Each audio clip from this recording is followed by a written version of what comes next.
My name is Councillor Eadie from the Mynarski ward, and assisting me today is Councillor Jason Schreyer from the Elmwood East Kildonan ward.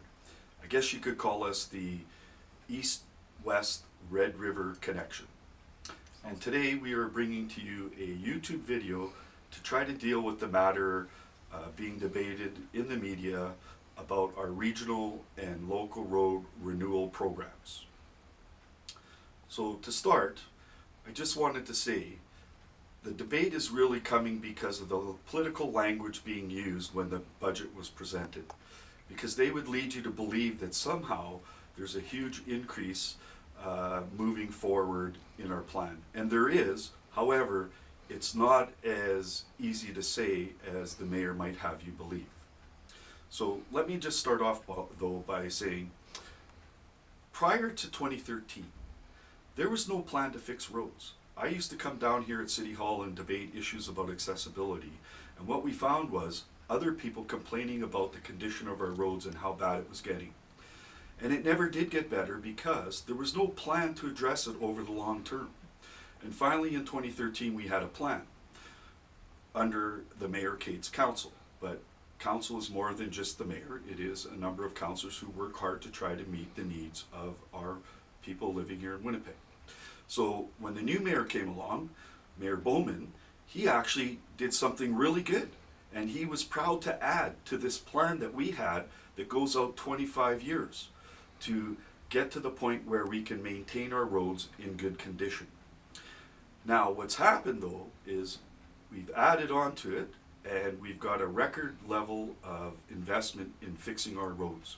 And I know that in my ward, some people have seen the increase in the road renewals, but over time it's supposed to increase under a plan, and it is important to keep that plan. So what you will find here on my chart, it's very detailed, and you can actually at some point, if you want, stop the YouTube video and you could actually read through the table and the charts to really get a good understanding.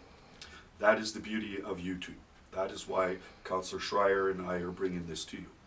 So what we have is the plan that should be in place is blue, and the budget as being pushed forward by the mayor and the rest of council into the future is in red. So you need to keep that in mind. Now, our regional and local road renewal programs are the Regional Enhanced Program, which is at the base of our chart, and the Regional Road Base Program, which is not the one where your 1% property tax goes into. That is the next level up. And then the next level, there is this tax-supported savings that Mayor Bowman has found that may or may not be necessarily added on to the plan. And then we have the Local Enhanced Program, where another 1% of your property tax dollars go into. That's increased every year, and Mayor Bowman has been following that plan. But it's hard to tell whether or not it's bringing in additional money, and that's what we're going to explain today. And then the last level on our chart is the Local Base Program that was in the plan when we defined it in 2015. What has happened, now that we're moving forward in the budget, we don't get an update on how we're doing on the plan because they don't give us the plan charts or tables anymore. And so all of my information here is based on the last time we published the plan. And you need to have the plan to get to where Winnipeggers want us to get. So now that we've stated that, what I would like to point out to you, and you can see on the chart, but if you really look at the table, you will see that the Regional Enhanced Program and the Local Enhanced Program, the mayor continues to increase that investment. There is no doubt that it's there, because if you look over time from 2016 all the way out to 2022, it is staying consistent. It rises every year by that 1% property tax increase. And I think that our CFO, that's Chief Financial Officer, has been doing a good job when they borrowed money originally to increase the investment in roads, but also in terms of being conservative and estimating where we're going. So you'll see that that progresses along in the table and on the bar chart. for both the regional enhanced program and the local enhanced program, because that 1% money can't be spent on anything but regional and local roads. Now, let's get into the real complex problem, and that is in discussion about the tax-supported savings that the mayor said he found and throws into the program, because that's not happening. So on my bar chart and up in the table, you will see that the plan gets 11 million added to it, but the budget does not in the table or the chart. It's a zero. And what that means, though, is the mayor has said the $11 million is in the budgeted streets that are to be renewed every year. And that is in 16, 17, and 18. So, and then it's zero for both all the way through the plan and into the future in the budget, because those tax-supported savings are not necessarily there once you get past 2018. Now, let me start by actually complimenting the mayor.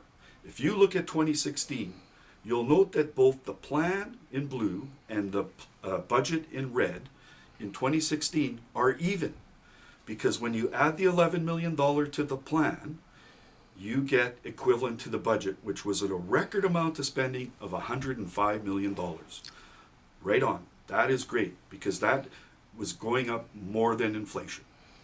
Now, if you look at 2017, when we add the $11 million into the budget, we add the $11 million onto the plan, you'll note that the blue bar is actually slightly higher than the red bar in 2017.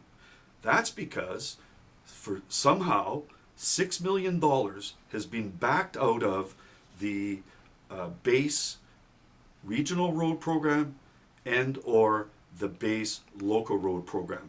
But what you'll notice, and I'll finish with, is that what is really being reduced is the regional road programs over time. So that's your 2017 budget as proposed by the mayor. So it's not quite clear. The 2%, you can see the increase is there, but this so-called tax savings is not. Not all 11 million of it. It gets worse in 2018. In 2018, it's supposed to add $11.5 million. So I've added that to the plan, the blue bar, and it's zero in the budget because, again, just to explain it, they say it's in the budget. What you will find projected or forecasted for 2018 is that there is, in total, a $19 million difference in what the investment should be. So it's actually from the 2015 plan that we had in place. That's a lot of money. That's the 11 million plus maybe some of the 2%. But what they do is they back it out through the base and regular programs. And what I noticed is the majority of the reduction in 2018 is from the regional base program. It's down about 9 million from what it should be if they added the $11.5 million to it. You will also notice that the local road base program is slightly lower too, but it all adds up to $19 million. And this is where I have a problem, and Councillor Schreyer has a problem. If you're saying you're making additional investments and increasing the budget to fix our streets, that's not true. If you look at this, and this is the research, I pulled all this stuff out of factual pieces of paper. The 2015 plan comes from the 2015 budget that we passed, and the investments in our 5 different programs, if you want to call it, but 4 different programs, basically, you'll see that it's not there. So you can see that on the chart. And what I wanted to also say is that when you really look at this in fine detail, you will note that from 2019 to 2022, there is a steady reduction in the investments that we're making in the base regular programs. There's no way we're going to keep up to construction inflation and continue to fix more and more roads. It's just not going to happen. The reality is, and you all know, inflation is there. And construction companies, they start to charge more when their costs go up. So we need to keep that, and that's the long-term plan for the future we need to keep up to. So according to my calculations, based on research, factual data, from 2016 to 2022, we are down just over $86 million in investments that we had planned for the future. Your future, our future, fixing the roads. And I know that people will, over time, will start to hear about the continuing deterioration again, as we did in the 90s, if we don't follow the plan. So I'd like to thank Councillor Schreyer for pointing these out. And as I said, you can stop the video and look at the bar chart and table in more detail.